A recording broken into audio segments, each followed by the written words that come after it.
अच्छा, वीकेंड पर जो मार्केट क्रैश हुई थी, उसमें जो मेन वजह थी येन कैरी ट्रेड की, जिस पे मैंने पिछली वीडियो में बात की है। लेकिन उसके बाद एक ओवर रिएक्शन आया था मार्केट में, यानी कि जो ट्रेड्स ओवर लेवरेज थी येन कैरी ट्रेड की वजह से, वो तो लिक्विडेट हुई। लेकिन उसको देखते देखते जो दूसरे इन्वेस्टर्स थे, उन्होंने भी अपनी पोजीशन को लिक्विडेट किया, जिसकी वजह से एक चेन रिएक्शन बना, जिसकी वजह से एक ग्लोबल सेल ऑफ की सिचुएशन पैदा हुई। अब हमने देखा कि मार्केट उस ओवर रिएक्शन को अब करेक्ट कर रही है, क्योंकि ट्यूसडे को जब मार्केट ओपन हुई तो मार्केट ने अपने आप को बाउंस किया और ऑलमोस्ट उस लेवल पे ले गई जहाँ से मंडे से उसने क्रैश किया था। क्या इसका मतलब ये है कि हर चीज़ अब ठीक है, रिसेशन का कोई मसला नहीं है? ऐसा नहीं है, क्योंकि अगर हम इंडिकेटर्स को देखते हैं तो वो अपनी जगह मौजूद हैं। अनएम्प्लॉयमेंट ऊपर जा रही है, बिजनेस डिलिक्वेंसीज अभी भी ऊपर हैं, क्रेडिट कार्ड लोन्स ऊपर जा रहा है हिस्टोरिकली। इसके अलावा जो आपके पास यील्ड कर्व है वो इन्वर्ट हो रहा है, साम रूल जो है वो ट्रिगर हो चुका है। तो ये तमाम चीज़ें अपनी जगह मौजूद हैं। इसके अलावा जो कमर्शियल रियल एस्टेट का इशू चल रहा है रीजनल बैंक्स के साथ, वो भी अपनी जगह मौजूद है। तो ये सारी चीज़ें ओवरनाइट ठीक नहीं हो सकती, ठीक है। तो अगर हम इंडिकेटर्स को देखते हैं तो वो चीज़ें अपनी जगह मौजूद है, जो रिसेशन के फियर्स हैं वो अपनी जगह मौजूद हैं। ठीक है, ओवर रिएक्शन आया मार्केट के अंदर, जिसकी वजह से मार्केट ने दोबारा से अपने आप को बाउंस किया। लेकिन लेकिन लेकिन जो मेन चीज़ है वो ये है कि जो रिसेशन की प्रिडिक्शन है वो अभी भी अपनी जगह मौजूद है। अब टाइमिंग पे हम बहस कर सकते हैं कि बट कब हो रिसेशन, कब होगा, आज होगा, कल होगा, 3 महीने बाद होगा, 6 महीने बाद होगा, नोबडी कैन टेल यू। लेकिन जो चीज़ इस वक्त रिसेशन को होल्ड की हुई है वो है गवर्नमेंट फिस्कल स्पेंडिंग। गवर्नमेंट जो है वो दबा के फिस्कल स्पेंडिंग कर रही है। यूएस में almost $1 trillion every quarter government is spending outside of their income, ठीक है। कनाडा की government $40 billion fiscal deficit run कर रही है एनुअली। यूके में भी ऐसे ही हो रहा है, यूरोप में भी ऐसे हो रहा है, ठीक है। तो ये जो फिस्कल डेफिसिट है ये स्टिमुलेट कर रहा है इकॉनमी को, जिसकी वजह से जीडीपी आपको अभी भी अब जीरो नज़र आ रहा है। अगर हम इसको हटा दें, इकॉनमी जो है कल क्रैश हो जाए। तो जो रिसेशन के फियर्स हैं अपनी जगह मौजूद हैं, ठीक है। अगर हम कंपेयर करते हैं तो 2008 का जो रिसेशन था वो यूएस सेंट्रिक था। उसमें हाउसिंग क्रैश हुआ था, बैंक्स कोलैप्स हुए थे, इसकी वजह से एक बैंकिंग सिस्टम में क्रैश आया था और वो स्पिल ओवर हुआ था दूसरे मुल्कों में, लेकिन यूएस सेंट्रिक था। जो 2000 का रिसेशन था, .com बबल जिसे हम कहते हैं, वो था अर्निंग रिसेशन। वो बिल्कुल सिमिलर है जो आजकल के हमारे हालात हैं। वो क्यों? क्योंकि अगर हम देखें 2000 को तो उसमें क्या हुआ था, उसमें एक हाइप क्रिएट हुई थी इंटरनेट की, कि भाई इंटरनेट जो है वो दुनिया को चेंज कर देगा, इंटरनेट जो है वो रेवोल्यूशन लेके आएगा दुनिया के अंदर। इसकी वजह से जिस कंपनी के साथ .com लगा हुआ है, लोग दबा के उसमें पैसा डाल रहे थे, ठीक है।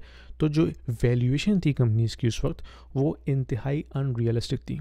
आज भी अगर आप सिस्को का स्टॉक उठा के देखें या इंटेल का स्टॉक उठा के देखें तो जो पीक्स उस वक्त इन स्टॉक्स ने की थी, आज 24 साल के बाद भी हम उस पीक पे नहीं पहुंच सके, ठीक है। स्टॉक वैल्यूएशन की बात कर रहा हूँ। तो यही सीन इस वक्त एनवीडिया के साथ है कि भाई एआई का एक हाइप है, ठीक है, और एआई के हाइप के ऊपर लोग पैसा डाल रहे हैं। इनकार नहीं कर रहा कि एआई से दुनिया चेंज हो जाएगी, बहुत बहुत कुछ चेंज हो जाएगा, लेकिन जो वैल्यूएशन दी जा रही है एनवीडिया को या इस जैसी दूसरी कंपनीज को जो कि एआई चिप्स पे काम कर रही हैं, दैट इज़ अनरियलिस्टिक। और अब ऐसा लग रहा है कि मार्केट उसको रियलाइज़ कर रही है। अगर आप स्टॉक देखते हैं तो मुझे ये लगता है कि अब स्टॉक जो है वो प्लाटू पे आ चुका है और यहाँ से उसने साइडवेज मूव करना है। हो सकता है स्पाइक हो भी जाए, हु नोस, नोबडी नोस। ये सिर्फ मैं अपनी एनालिसिस शेयर कर रहा हूँ और मुझे लगता है कि अब यहाँ से जो है मार्केट रियलाइज़ कर रही है कि ये जो ROI है एआई का, that doesn't look like realistic any more. ठीक है, एआई से दुनिया चेंज हो जाएगी, यूज़ केसेस आपके बिल्कुल डिफरेंट हो जाएंगे, जॉब्स चेंज हो जाएगी, लेकिन जो अमाउंट ऑफ वैल्यूएशन इस वक्त कंपनीज को दी जा रही है दैट इज़ नॉट रियलिस्टिक।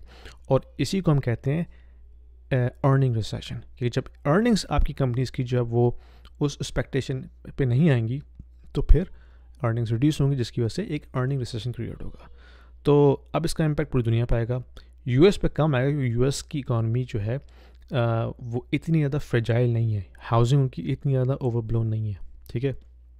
ठीक है, अनएम्प्लॉयमेंट बढ़ रही है, लेकिन they also produce a lot of jobs.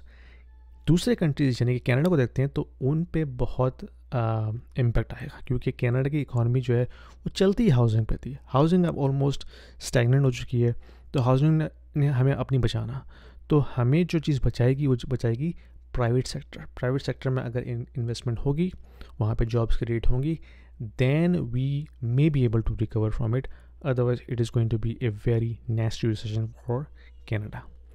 खैर ये मेरे ख्यालात हैं, आपसे शेयर कर रहा हूँ। आप बताइए आपको क्या लगता है, कमेंट्स डाल के बताइएगा कि आप किस तरह से इसको प्रेडिक्ट कर रहे हैं, क्या आपकी प्रोटेक्शन पॉलिसी है। शेयर विद मी, पसंद आए वीडियो शेयर कीजिए, लाइक कीजिए, और मेरी वेबसाइट पर जाके कुछ लिंक्स ऐसे हैं जिससे आपको हो सकता है फ्री स्टफ़ मिले, तो उनको ज़रूर चेक कीजिएगा। और फिर मैं आपसे अपनी अगली वीडियो मिलता हूँ। Thank you. If you are an investor in the US, in Canada, or in Europe, and you are considering investing into Dubai real estate market, this video is for you, because we have a platform called Stake, which allows you to invest into the residential real estate market and start earning rental income right away without going through a lengthy documentation process or coming up with a heavy down payment. Stake is built upon the concept of crowdfunding. So it is democratizing the entire investment strategy and allows you to own a single unit of the entire investment portfolio. So you don't have to own the entire property, right? You can be part of the pool that can actually own a piece of property, a piece of real estate. So that allows you to start with as low as 2,000 dirhams, and you can slowly ramp up. So as you start investing into it, you can not only own a bit of real estate, but you also get a portion of the rental income on monthly basis. So it's a passive investment strategy, diversifying your portfolio from traditional North American or European markets into Dubai, which is hustling and bustling and growing very fast, and allows you to build your wealth over time. So don't delay. There is a link down there in the description.